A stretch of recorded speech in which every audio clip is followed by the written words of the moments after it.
George Friedman, the chairman of Geopolitical Futures, thanks so much for joining me. Thank you.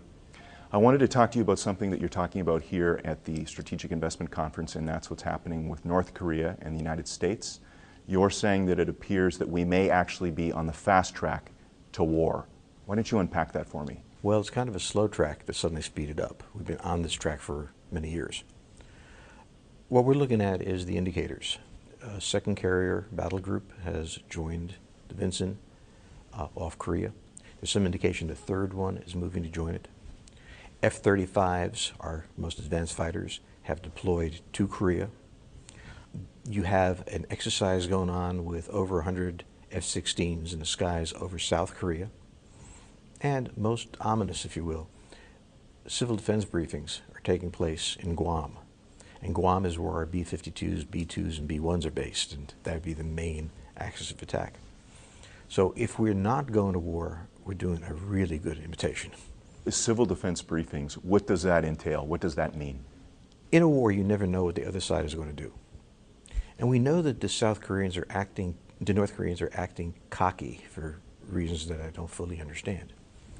Let's assume for the moment that our intelligence is not quite right and they have a long-range missile. Let's assume that they might attack an assault from the sea.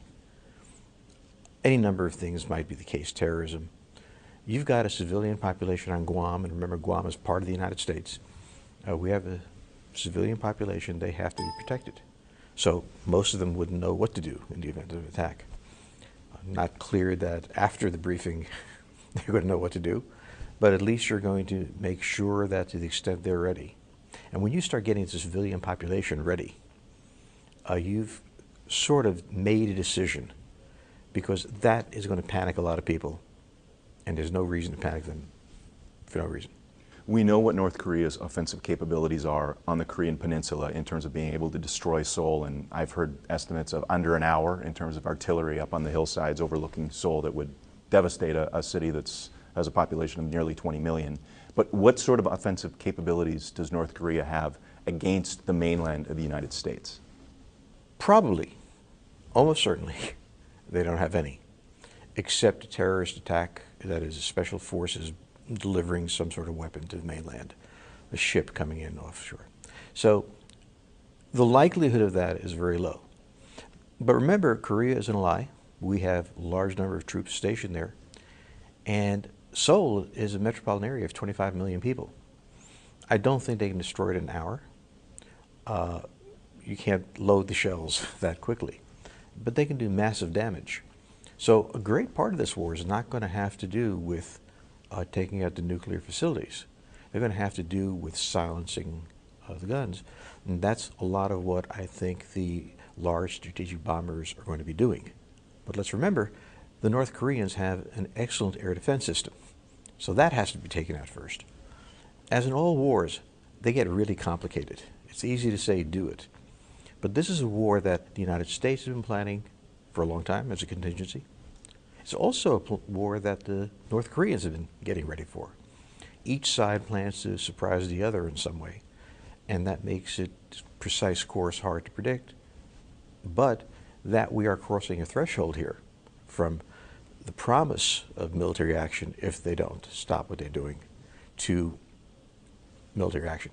Where is China in all of this? China has used North Korea against the United States in the following way. Every time the U.S. has pressed the Chinese on a certain issue, the Koreans did something. The U.S. asked the Chinese to intervene. They did. The Koreans would stop, and then the topic we wanted to discuss, trade, never came back to the table. In this case, either the Chinese don't have the ability to influence the Koreans, or they don't want to. But in any case, whatever agreement Trump and Xi thought they had with each other is gone. Now, the Russians and the Chinese are saying, let's follow a diplomatic course.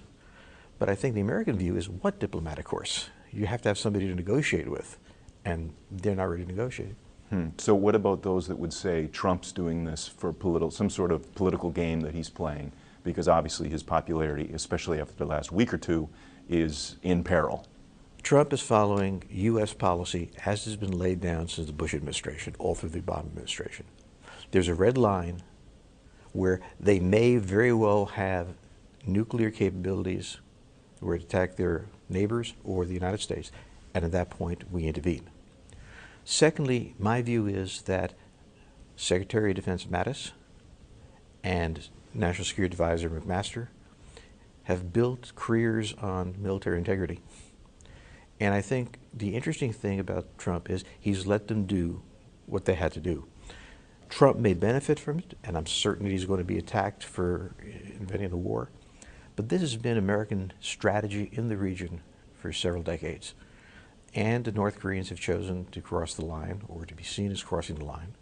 They've been warned, they haven't backed off. Either the red line is meaningless, or we're going to act.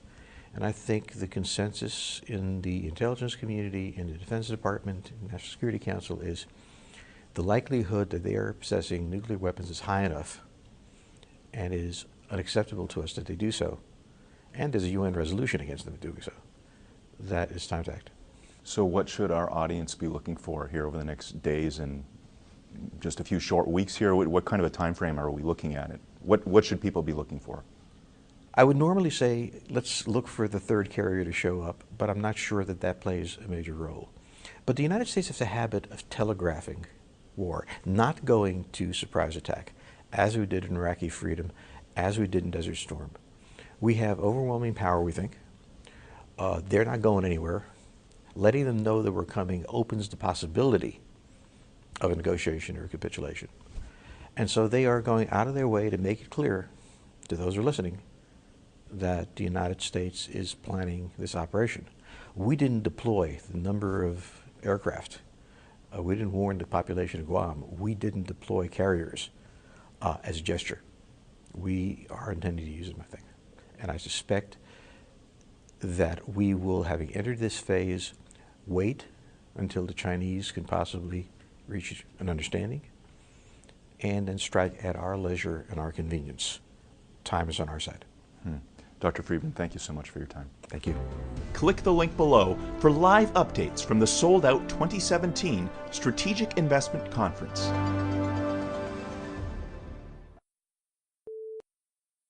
All right, North Korea. North Korea is a belligerent little nation, and we think that it can't hurt the United States, and we may find out differently soon. They have been launching missiles, and just like Iran, they launch missiles, and by the way, they are in with Iran. They launch missiles to a certain height, and then they blow them up. Everybody thought for a while, oh, gee, look, they're such a failure. No, they're blowing them up at exactly the same height, and that height is exactly the altitude that you use for a EMP strike.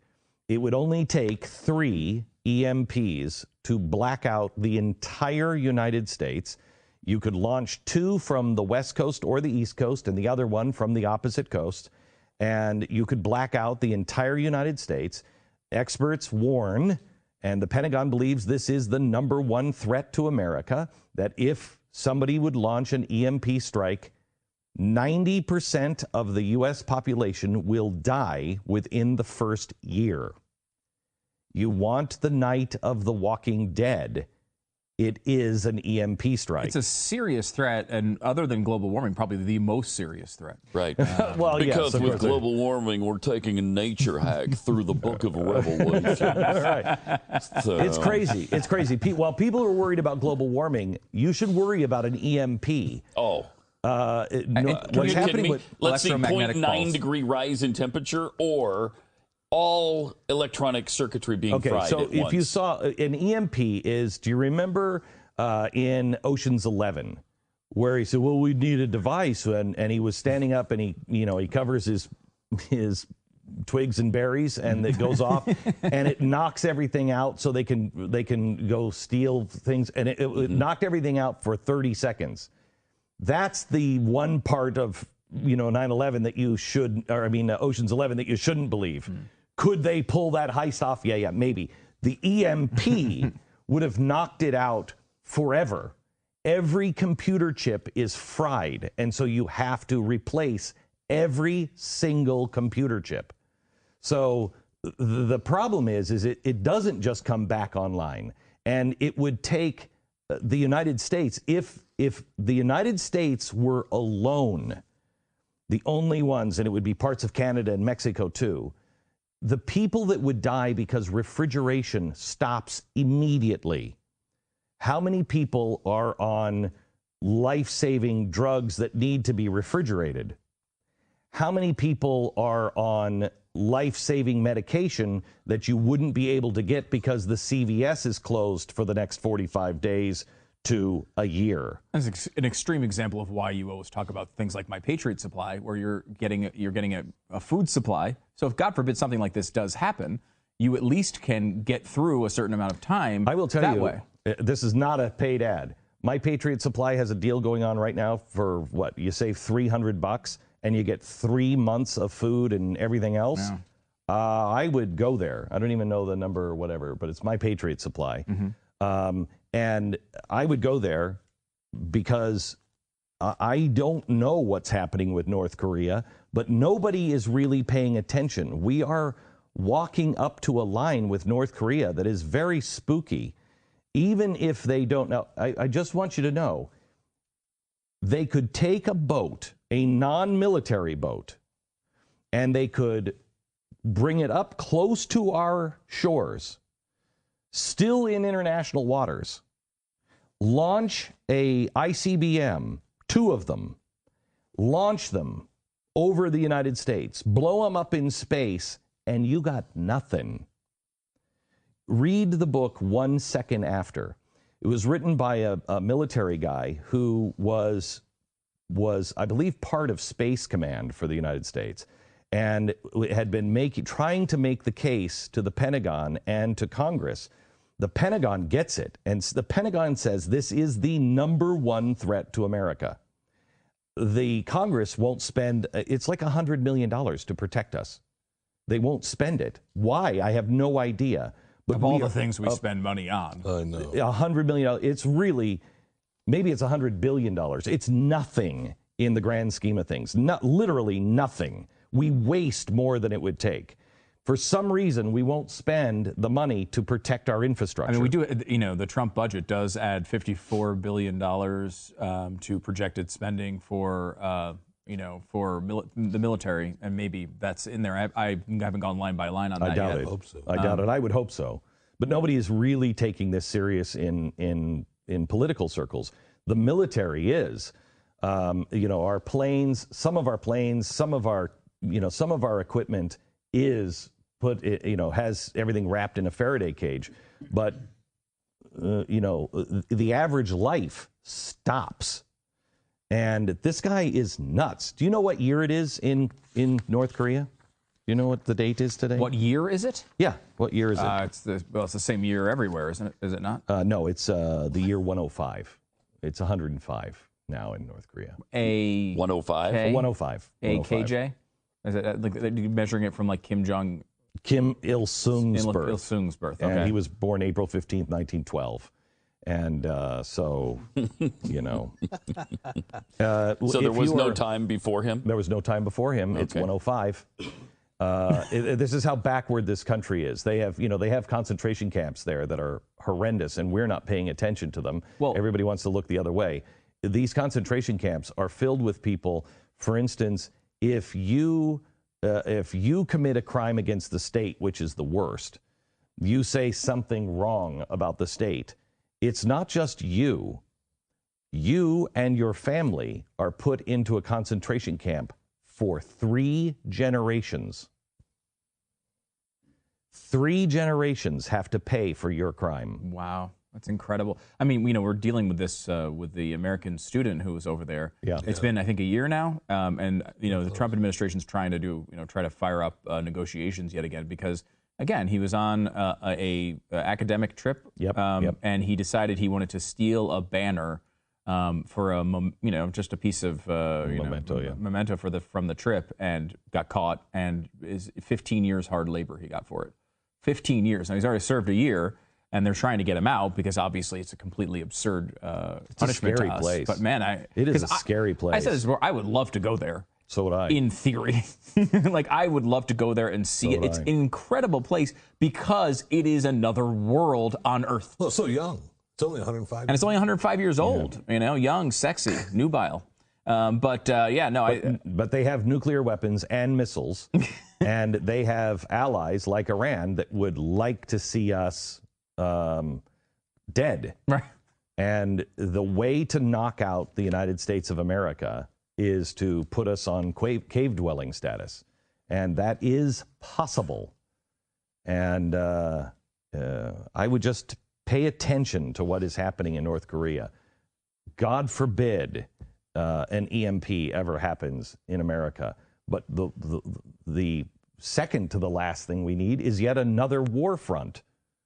We have to, what are we going to do? We're going to protect Japan from North Korea. Okay, what does that mean? How does China react? All of a sudden, we're going to be in a South Pacific entanglement as well, which will do what to us? And how does this administration react? What happens to us with another war front? We should probably pay attention to that. So, ladies and gentlemen, our next keynote speaker is Dr. George Friedman. Dr. Friedman is an internationally recognized geopolitical forecaster and strategist on international affairs. He's the founder and chairman of Geopolitical Futures, an online publication dedicated to explaining and forecasting the course of global events. Prior to 2015, Dr. Friedman was the chairman of Stratfor, a company he founded in 1996. He regularly lends his expertise on international affairs, foreign policy, and intelligence to major media outlets. Dr. Friedman is a New York Times best-selling author, and those books have included The Next 100 Years, The Next Decade, America's Secret War, The Future of War, and The Intelligence Edge. His most recent book, Flashpoints, The Emerging Crisis in Europe, forecasts the turmoil currently being seen in Europe.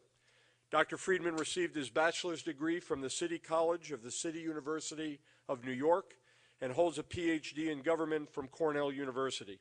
Please join me in welcoming Dr. George Friedman.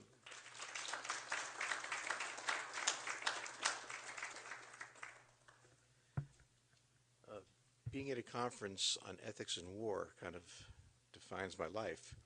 I spent my first 20 years as a professor of political philosophy, spending my time wondering about what is ethical.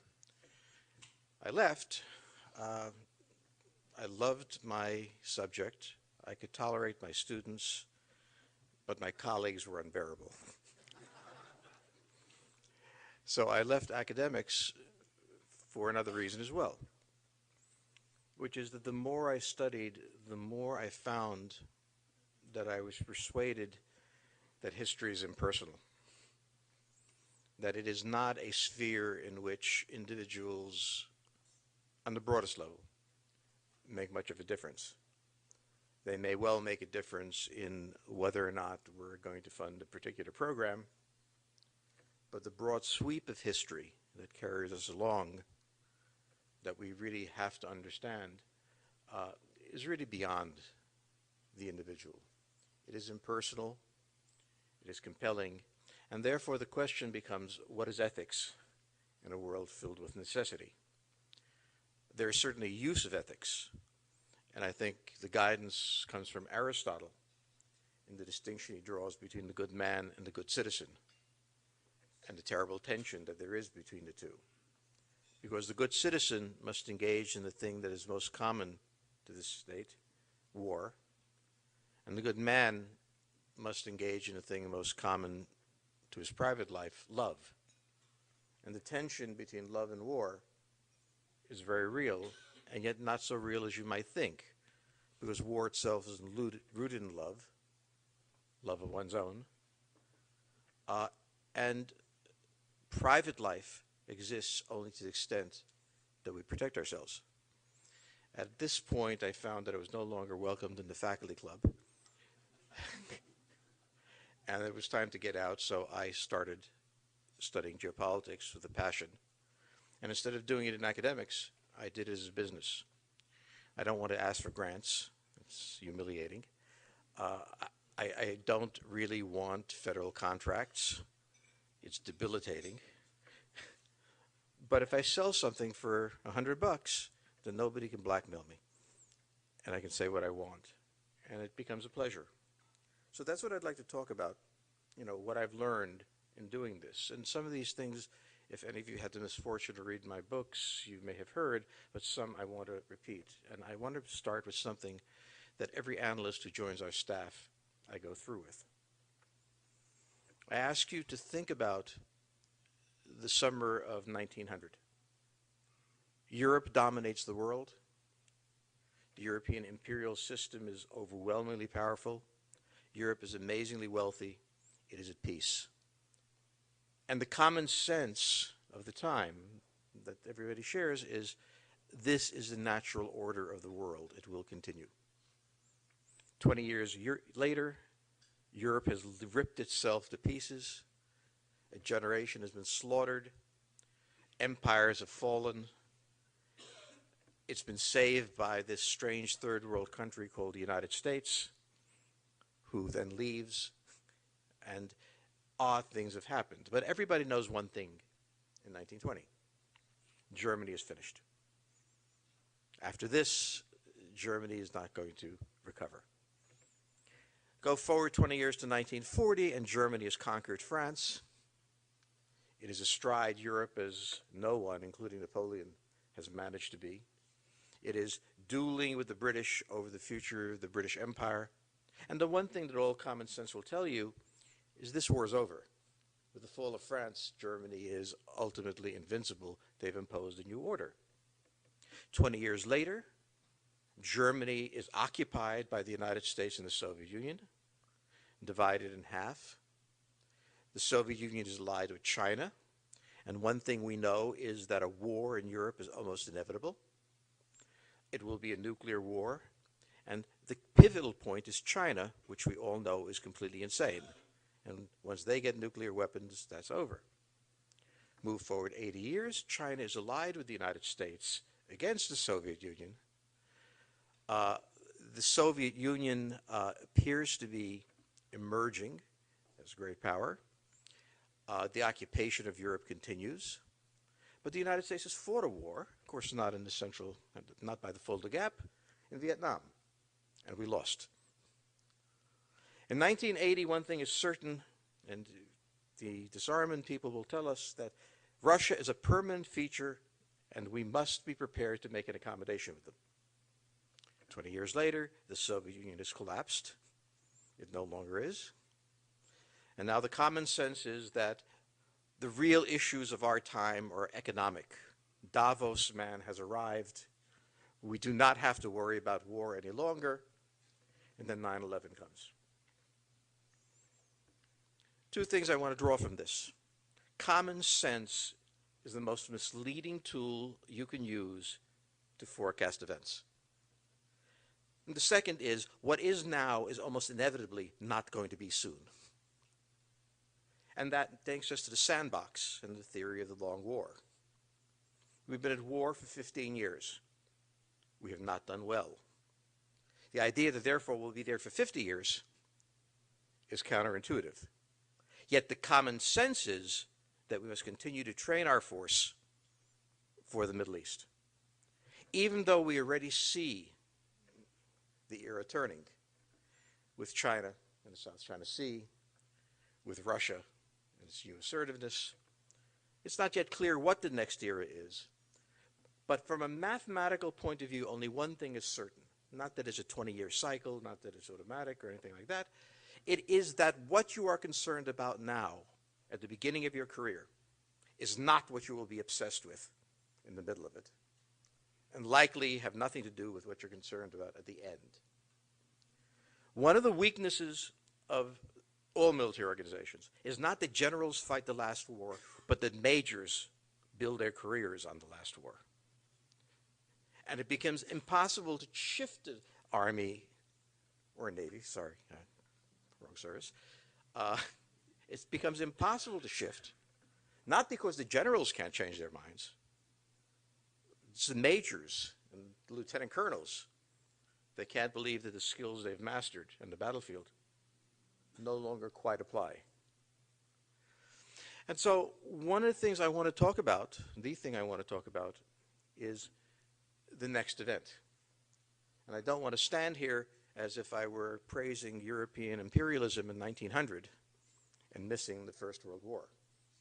I want to stand here saying, okay, we have been at this for 15 years. The probability of us being here for another 10 statistically is extremely low. It may happen, but it hasn't happened before. So what is it that is likely to happen?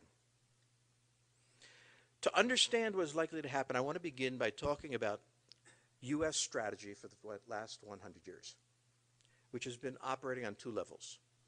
The real interests of the United States that matter, and the less important elective events like the Philippine uprising or Iraq that do not affect the existential existence of the United States. What does affect the United States? Eurasia consists of 5/7 of the world's population.